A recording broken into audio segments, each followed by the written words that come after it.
Anti narcotics force سے 27 مارچ سے 2 April کے دوران 40 ملک گیر کارروائیوں میں 1528 کلو منشیات برآمد کر لی۔ کارروائیوں میں 4 خواتین اور 2 غیر ملکی باشندوں سمیت 42 ملزمان کو گرفتار کیا، جبکہ 12 گاڑیاں بھی قبضے میں لے لی۔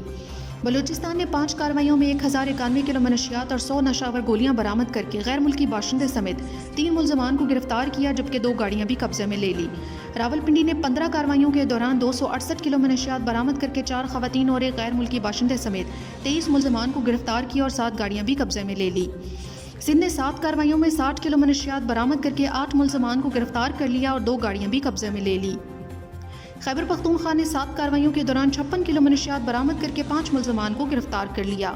پنجاب نے 6 کارروائیوں کے دوران 53 کلو منشیات برآمد کر کے 3 ملزمان کو گرفتار کر کے 2 گاڑیاں بھی قبضے میں لے لی۔ تمام مقدمات انسداد منشیات ایکٹ کے تحت متعلقہ تھانوں میں درج کر کے تفتیش کا آغاز کر دیا گیا ہے۔